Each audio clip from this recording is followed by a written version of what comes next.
मांग रहे हैं, आज भी हाथ में तख्ती लेकर जवाब मांग रहे हैं, क्या कहेंगे इस विषय पर?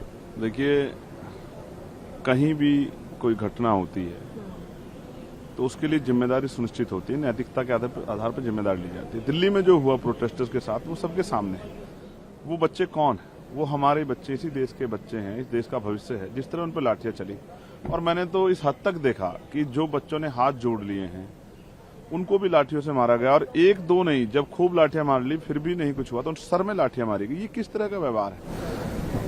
आप पैलेट्स गन चला रहे हैं, आप टीयर गैस छोड़ रहे हैं, आप लातों से मार रहे हैं, बड़े बड़े अधिकारी थप्पड़ मार रहे हैं। डीसीपी को आपने मेरे कल कहने के बाद जो है डीसीपी को आपने वहां से हटा दिया। क्यों हटा दिया? क्या अगर कोई आम आदमी किसी पुलिस के अधिकारी को या किसी को भी XYZ थप्पड़ मारेगा तो उस पर भी यही क्राइम बनेगा क्या जो आप कह रहे हैं? देखो, मैं पुलिस का बड़ा सम्मान करता हूं, लेकिन कुछ पुलिस के अधिकारियों ने जो व्यवहार किया, जैसे बच्चों को डंडे मारे प्राइवेट जगहों पे, जो है जिस तरह से जो एक बच्ची अस्पताल में है उसकी दिक्कत क्या, अगर आप देखना चाहोगे तो पता लगे किस तरह की ब्रुटलिटी हुई है, जिस तरह का अन्याय हुआ है बच्चों का पिटा जाए, ये स्वीकार्य नहीं है। अगर आज हम इस पर चुप रहे तो यहां से सीख लेके जब देश की राजधानी में ये होगा और कुछ उस पर कोई कार्रवाई नहीं होगी, क्योंकि ये संवैधानिक देश है, यहाँ कानून व्यवस्था सबके लिए समान है, पुलिस करे अपराध या आम आदमी करे, कोई नेता करे, सब पे कार्रवाई होती है। तो मेरा बड़ा सवाल ये है कि ये फिर गांव देहात में इससे क्या सीख जाएगी, ग्रामीण क्षेत्रों में, जिलों में क्या सीख जाएगी, इसका कौन जवाब देगा? इसलिए मैं यहाँ खड़ा हूँ कि गृह मंत्री जी को जवाब देना चाहिए। उनकी चुप्पी खल रही है, वो यही है, वो सब कुछ देख रहे हैं, अपने नेताओं से चर्चा कर रहे हैं, मंत्री चर्चा कर रहे हैं, लेकिन वो क्यों नहीं जवाब दे रहे कि उन अधिकारियों पर क्या कार्रवाई होगी जिन्होंने बच्चों के साथ अपमानजनक रवैया अख्तियार किया, जिन्होंने उनका सेक्सुअल हरेसमेंट किया, जिन्होंने लाठियां मारी, उन पे चिन्हित कर कार्रवाई क्यों नहीं हो रही? इसका जवाब मांगने के लिए मैं यहाँ खड़ा हूँ। मैं जानता हूँ मीडिया को भी लाठी लगी है, लेकिन जवाब ये है कि लाठी किसके पास थी, प्रोटेस्टर के पास या पुलिस के पास?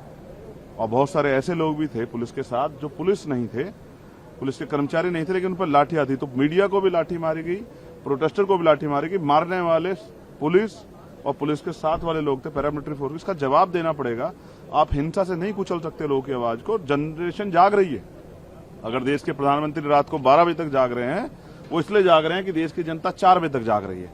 दिल्ली में जंतर मंतर पे लोग पूरी रात जाग रहे हैं, देश के चारों तरफ प्रोटेस्ट हो रहे हैं। कल बिहार में क्या हुआ? बिहार में भी नौजवान सड़क पे निकल गया। प्रयागराज में क्या हुआ? मैं खुद कल लखनऊ जाऊंगा। लखनऊ में हमने पूरे देश में जो जिला मुख्यालयों पर प्रदर्शन की कॉल दी है, उसमें मैं शामिल होने के लिए खुद लखनऊ जाऊंगा। लखनऊ में जाके कल पूरे दिन हम लोग रहेंगे, वहां हम लोग ज्ञापन देंगे। ये अन्याय अब खत्म होना चाहिए, पुलिस का व्यवहार अब मैत्री होना चाहिए।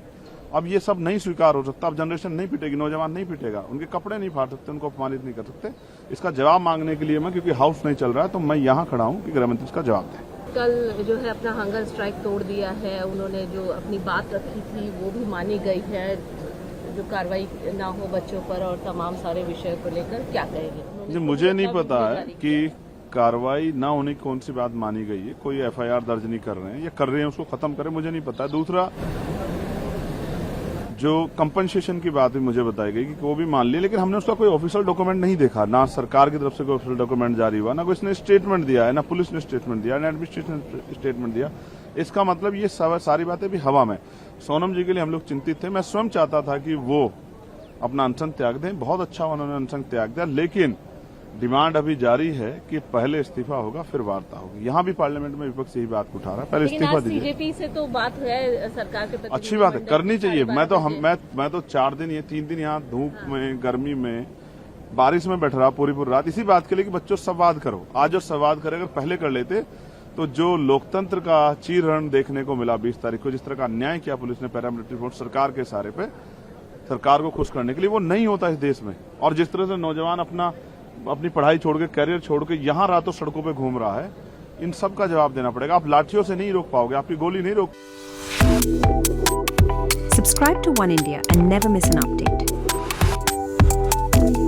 Download the One India app now.